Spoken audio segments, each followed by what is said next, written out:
Hey you guys, welcome back to my channel, Planning Your Corporate Escape. And if you are new here, please like and subscribe to this channel because I am going to be dropping weekly content on what I have helped my clients do as far as um, eliminating debt, creating passive income streams, and some of them have been able to escape the rat race. And I'm also going to share some of my story as well and my journey into leaving corporate America and being able to have my own business and being self-employed for so many years. So if that's the kind of content that you're interested in, make sure that you are subscribed to the channel so you do not miss a video. Also comment below so that I'm able to help you if you have any questions, and then you can also reach out to me by email to book a consultation as well. So in today's video, we're going to be talking about credit cards. Credit cards are such a big topic when it comes to personal finance, and I myself personally have fallen victim to the credit card schemes and the credit card traps and things like that. And I feel like I have been burnt by the fire too many times to continue on with that to continue on using credit cards. I just find that it has destroyed a lot of American people's finances, and usually if your finances are not in order, it can also destroy your marriage, your relationships, and debt is a heavy burden to carry on your mind, your heart, and your soul. So I'm just not a fan of it anymore. I don't care if they're giving away free brownies. They can give away a free flight. I don't care what they're giving away. I don't want any part of it. Many of my clients are starting to realize the same thing. Of course, not all of them agree with it. Not all of them are ready to give up the credit cards. But I just wanted to share in this video what the credit card industry has done to people's lives and their finances, and why you should start considering, as you're planning your financial freedom and planning to maybe possibly one day exit the job market, whether or not you should go into either early retirement or if you want to plan your escape or whatever from a dreaded job. You got to eliminate this debt. Like, you can't keep this debt over your head. So many of us have heard the saying that the borrower is slave to the lender.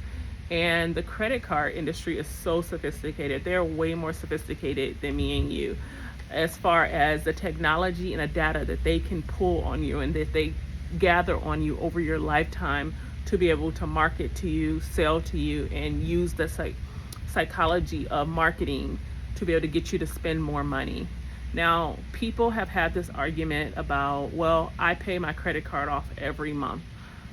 Maybe you're the few small percentage of people who do that, but for the most part, credit card companies are so advanced as far as what they know about the consumer that they are able to get you to psychologically, develop a habit of relying on their products. The product is the credit card, and kind of dangling that carrot of the rewards in your face to get you to kind of have your guard down as far as like how much you're really spending when you're using a card. The card has already been proven, so whether you take my advice or not, it's already been proven. Like, it's already been research done on it. We have over 30 something years of research, 40 something years of research. Our parents and grandparents did not even use credit cards. So that just kind of shows you, well, our parents probably did later on when it came around the 80s, in the late 70s to 80s. That's when credit cards started coming around. But before that, if you have a parent born, most of our parents, well, I shouldn't say most of our parents because it depends on what age you are. But my parents they didn't have credit cards. They didn't have that option to get a credit card. It wasn't available to them. So to have that argument that you have to have it or gives you some upper hand in your finances, it just hasn't been proven yet, you guys. It has been proven already to destroy families, to destroy lives, to destroy goals and dreams. It's already been done. So we're just gonna go over that information, and hopefully we can nip that argument in the bud. Even if you decide to keep doing it, you have to know that statistically, it is designed for you to be enslaved, and it is designed for you to fail. It has already been proven. The credit card industry has a study, and they said that their customers, 80% of their customers are revolving clients, meaning they have revolving credit, meaning like they do not pay their balance off every month. So if you're that person that says, well, I pay mine off every month, we're not talking about you. It takes so much discipline to do that they're not talking about you. You're not their ideal client. You might use their product, but you're not their ideal client. They don't care about the few that pay it off every month. They make their money on the 80% of Americans. Well, if you look at the amount of Americans who are in debt and broke, it's usually a good 60, 70, 80% of Americans, right? And there's only like a good, 5, 10, 15% of the American people that are wealthy, rich, or affluent, fall into those categories of wealthy, rich, affluent, high income earners, right? So if the majority of Americans are considered not making six figures a year, and a majority of American people aren't wealthy, then that's who they're marketing to. So we're talking about those people. If you are so good with your money, then we wouldn't need channels like these that help people get out of debt, channels like these that help people with their finances, channels like these that help people with figuring out why they're in the workforce for 20, 30, 40 years and they still don't have anything for retirement. That is the few people that have their finances together. This is not what this video is for. It is for people who are struggling right now, people who are in debt, people who keep repeating the same debt cycle over and over again. This is for you. So like I said, it's already been proven that 80% of the American people who are the customers of these credit card companies are revolving credit users, meaning they cannot pay their bill. They usually cannot pay their bill off in full every month, or they just don't. But most likely, if you're not paying it off every month, you don't have the money to do so. I wanted to also talk about people who say, well, I can use my credit card to get rewards and points, and I'm making, I'm getting a free flight every year. And I just look at people who are super affluent and are wealthy that I do know by working in finance and accounting, and they just don't do debt at all. Like, even when I look at Apple, even as money as Apple make, you don't ever see Apple running out saying, well, let me go borrow more money just so I can make more money. It's like, no, they're just, if you really focus on building wealth and getting your finances in order, you won't need the credit card companies. You won't need to go into debt. A lot of companies, when I had made the other video about layoffs, those companies usually have a lot of debt. And most of the people who I work with who are having serious financial issues, they're in debt. So there's nothing good about being in debt. I know there's videos that are like, well, debt is debt. You can leverage debt and make more money. But most of the people who I know, even when I was dealing with real estate,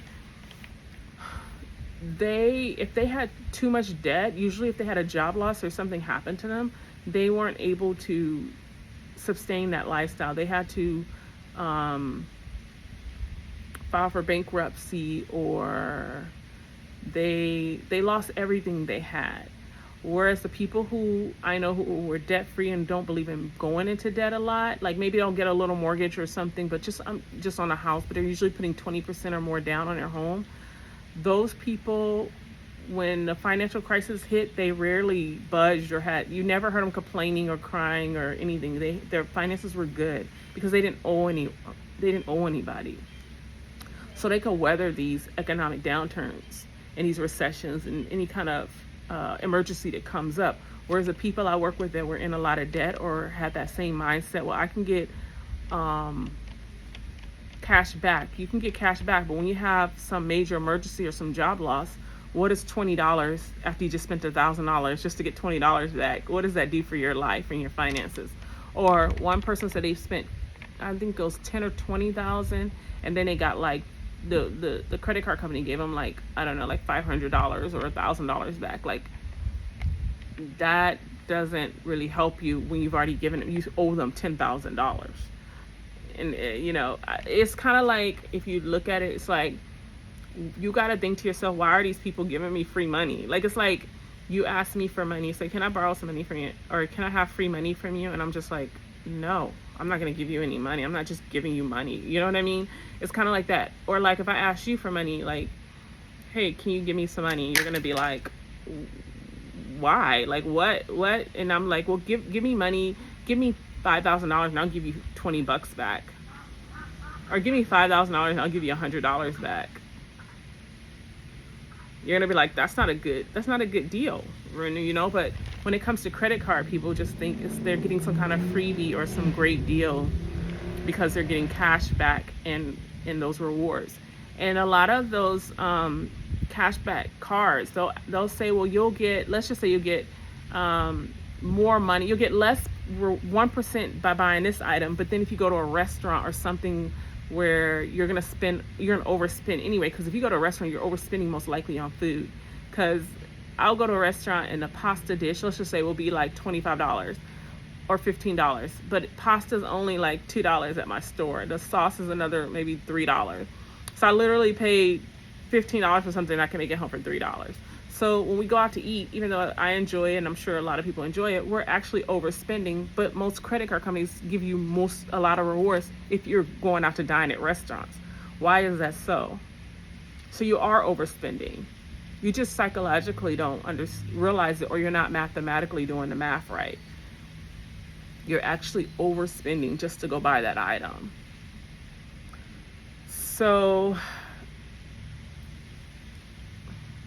I also wanted to talk about like my immigrant clients, like some of the clients I have that have migrated here and they're immigrant, like, and then they become American, get their citizenship, or they get their visa cards to work here.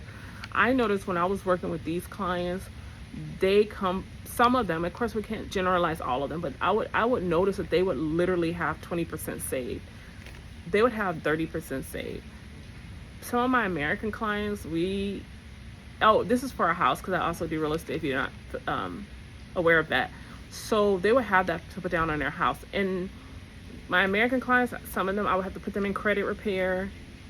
We would have to figure out if the seller can pay the closing costs, because they didn't have enough money for closing. The down payment was 3.5% on a house. Sometimes they didn't even have that, or they had half of it. They just didn't have it, and they had a lot of debt, Whereas my immigrant clients, I realized a lot of them were debt free, and sometimes the problem was they didn't have any debt. They have the cash, they have the job, but they don't have the debt, so they didn't have the credit score. So then we had to, on some of them, they would build up, like get a little credit card. Not that they wanted a credit card, but they would get something just to do 6 months to build up a little score, and then they go pay it off. They hated debt. A majority of them were not raised with debt.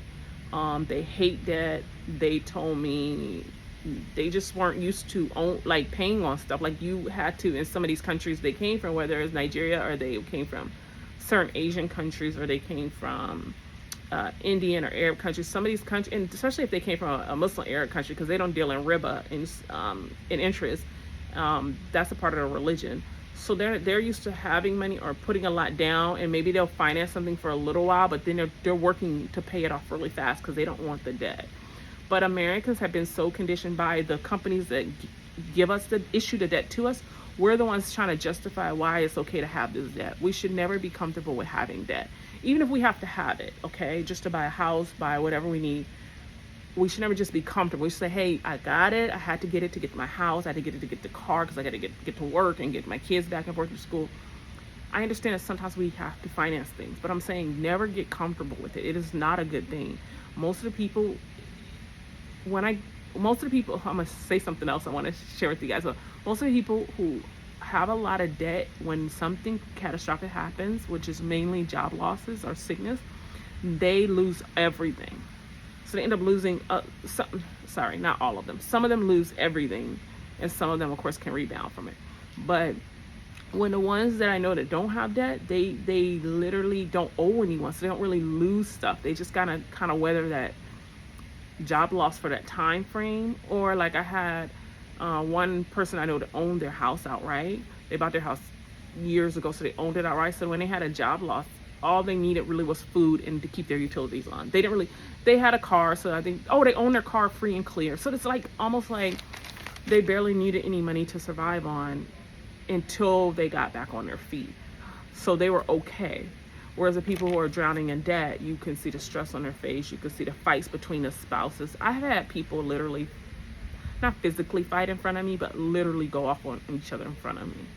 I've had to help save people from foreclosure.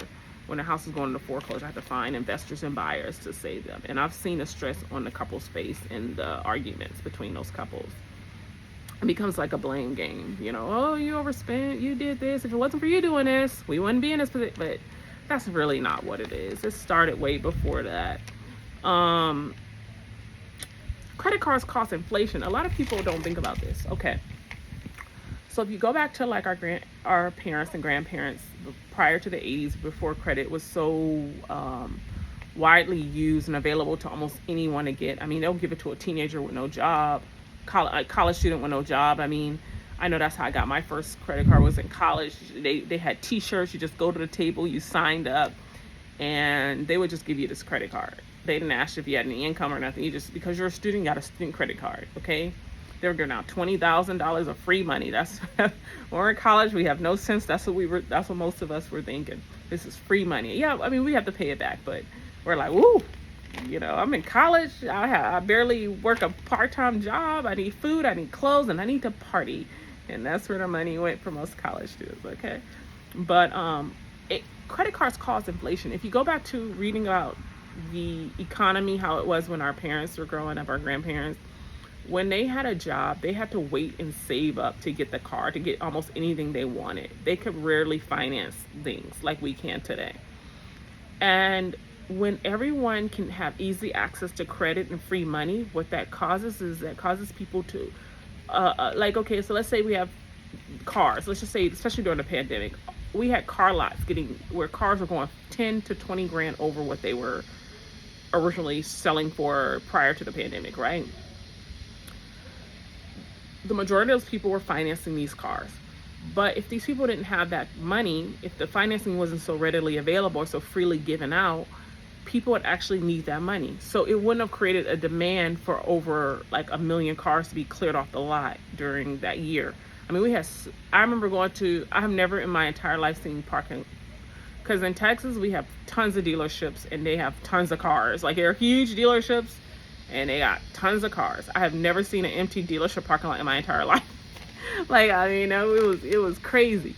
But even after that, if you look at the research on credit and inflation, the thing is, a lot of people can go out at the same time and get the same exact thing, whether it's a Louis Vuitton purse or, they can all shop at Target normally when they couldn't do that, or they don't really have the money to. So it causes things to go up because there's like millions of people rushing to a store to go buy whatever they're buying.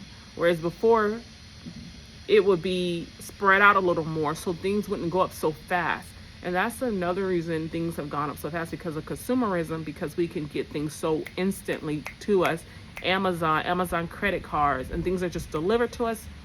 We can charge it up and we can have it fast. And that is what's causing inflation. So when you're participating in the credit card industry, it's not just getting the $20 cash back, or for one free flight every year, every couple of years. It's not about that. You're also driving up prices because you're not really buying with money. A lot of, like I said, we're talking about these 80% revolving people. We're not talking about people who actually have money. You don't really have, most of these people don't have that money in the bank at that time. So this is another issue that we have discovered during our research when people use credit cards.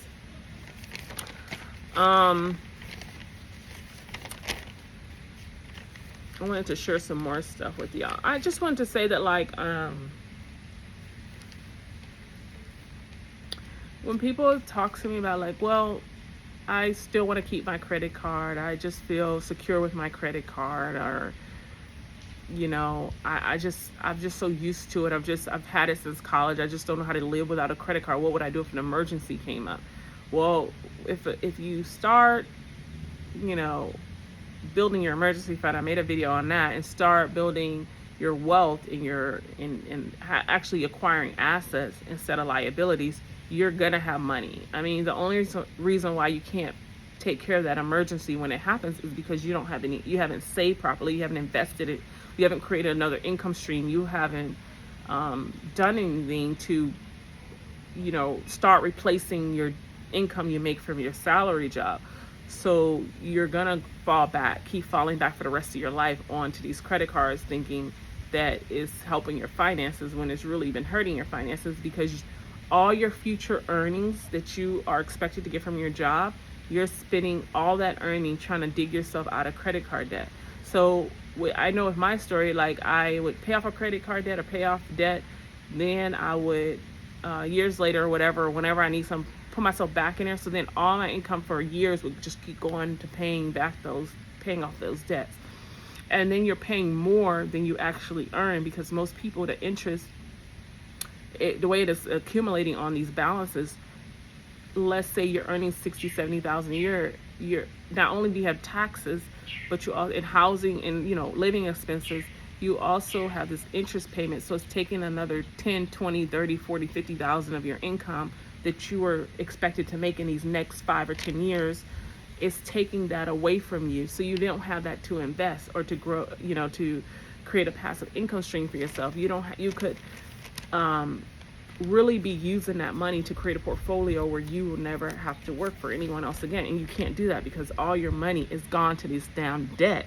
And it's already been proven. We've already seen what it's done to the American families. We've already seen what it's done to the American people. And we keep trying to, keep trying to justify it in some way and keep saying, oh, there's nothing wrong with it. It's just the American way. No, it's not, because we are proof that there's countries still living till today, year 2024, 2025, we're almost in 2025. They're able to live in countries without credit. They don't get free credit like the American people. You have to, actually have the money before you can go buy something.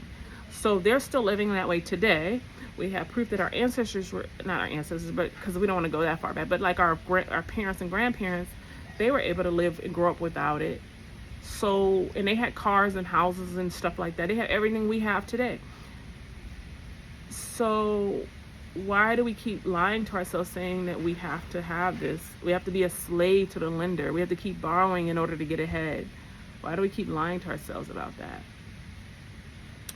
And there's no such thing as free money. Everybody's like, well, if the bank's going to give me free money, I can leverage other people's money. I can use other people's money. OPM, that's all that they're telling you. But you got to understand, those people who are saying that are literally broke.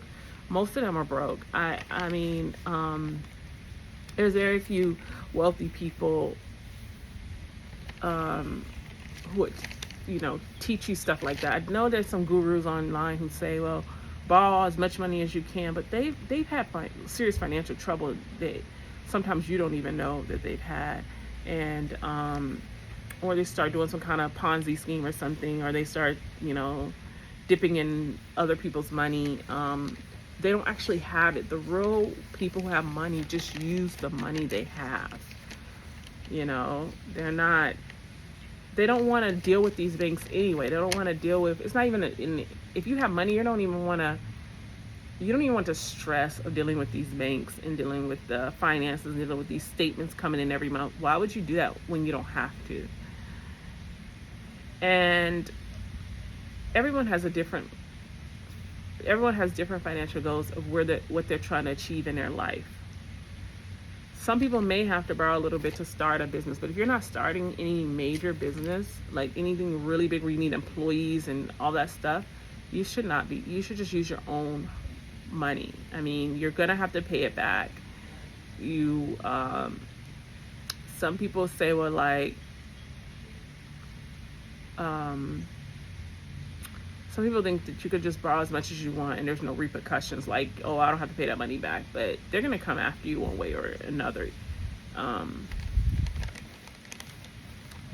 So it causes a great deal of stress. It causes so much stress.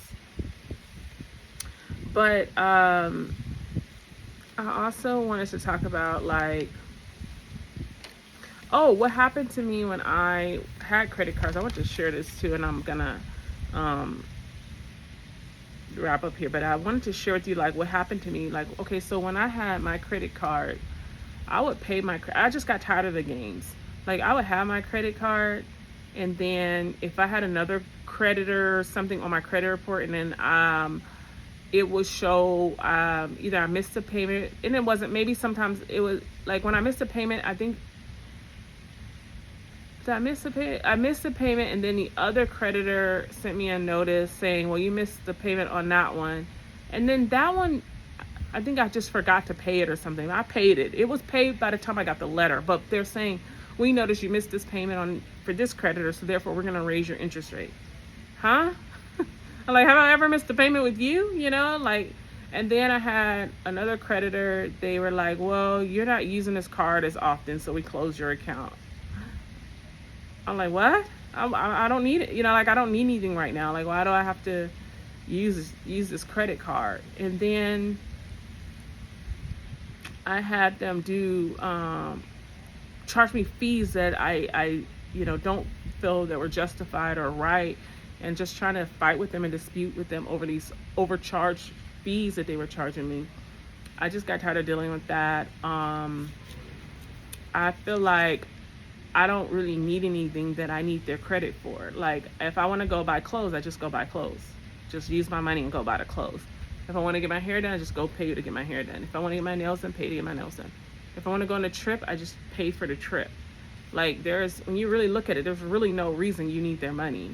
Like I said, you may possibly need their money if you're going to start a business, like a business because there's a lot of businesses you can fund your own self with your own capital and your own money. And then there's some businesses you may need a little bit of cash. You may need to borrow a little bit of money from the banks or stuff to get going. But for the most part, I just fund everything, even business expenses, whatever. I fund everything. I don't care to use them. I don't care to go in there and explain why, like I don't feel like doing all their document requests. I don't feel like dealing with all the bureaucracy of it. I don't even care. Like, and then another issue I had was when I had paid off my debt many years ago, and I wanted to get I don't know if it was a house or a car, I can't remember, and I had no debt. I paid off everything. This is after that first time when I got money for college. Got the credit card from the college, and then I ran those up, and then I went into debt, and it was just horrible. Just the feeling of owing people, them calling your phone, this is when they could call your job. I don't think they do that anymore, but back then they called your job, they bothered you, they sent letters to your job, letters to your house. I mean, it was just exhausting. And of course, it was poor mistakes I made being a young person and never ever having the resources to understand money at that time, and getting like job, like being on my own for the first time. And of course, my parents didn't have credit cards, so they couldn't teach me anything about it. They never had. They said they didn't know about it. So they couldn't help me with those kind of financial questions and stuff because they didn't understand that. But one of the things, I lost my train of thought. I was trying to tell you guys something about this. I got out of debt, so I paid everything off, right? And then I went back. I tried to get something. It was like a house or a car. It wasn't nothing small. It wasn't like I was just trying to get a credit card or get a loan. It was like something I needed. And then the guy, I think it was the lender, he was like, well, you don't have any credit. And I was like, yeah, I paid off everything. He said, oh, you can't do that. I'm like, what? Because, remember, I still don't understand it. And he's like, no, you can't do that. You have to keep a balance on something. And I'm like, well, I don't want a balance. I have to pay interest if I keep the balance. He said, well, that's just the way it works. So then I'm sitting here like, wait a minute, I have to wait a minute. Like that. I have to be in debt in my life? Like, get the F out of here. I don't want this. Like, I'm like, this is not the way I want to live my life, owing you money. I understand I was making a big purchase. It was an investment, but I don't want to have to go get these little credit cards, or they want you to have a balance of different mix of credit. They want you to have like a car loan and a credit card and a mortgage, kind of like a mixture of credit to show that you can maintain different types of credit. And I'm like, I don't care about your credit. I'm not playing these games anymore with you. I don't need it. I'm surviving great. My mental health is great because I don't owe you anything. I don't have to be a slave to a job anymore because I don't owe you anything. When I have all this debt, I have to be a slave to a job. I have to worry about how I'm going to pay this back. I don't have to worry about that. When you're debt free, you don't worry about stuff like that, And I know everybody can't become debt free. There's the house and the mortgage is the biggest one. But I'm saying for the little stuff like the credit cards and all that, let store credit. What do they call it? The furniture store credits, appliance store credit. Leave that stuff alone. Leave that little stuff alone. You don't need it. You may need it for the house. You may need it for a car. Maybe the two biggest purchases. But other than that, you don't really need it. Start saving and investing your money so you can actually replace your income, and you can actually have the money to go out and buy those things. So start making a fund for the car. Start putting, some money away and letting it grow in a mutual fund or a stock portfolio or something where the money's growing. So in 5 or 10 years, when you need a new car, you have that money to go and borrow from yourself. It's your own money, and you can use that money to buy your car, okay? Or use that money for whatever you need. Or if you want to go use it for a shopping spree, maybe by then you're going to need a new wardrobe. Maybe your wardrobe is getting a little outdated. Maybe you want to travel more. Well, you have your own money. You don't need that money, and you don't need the stress of that money. You don't need them in your business. And you're going to live a fabulous life. I promise you. You're going to be so stress-free. You're going to save your marriage. You're going to save your relationships because you're not going to be fighting your spouse over money, your partners.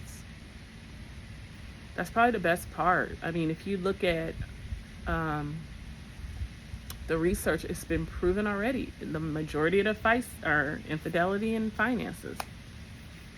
That's the majority of the fights. Like, think about the relationships you've been in where y'all were fighting over money and everything was good. The other part of the relationship was good.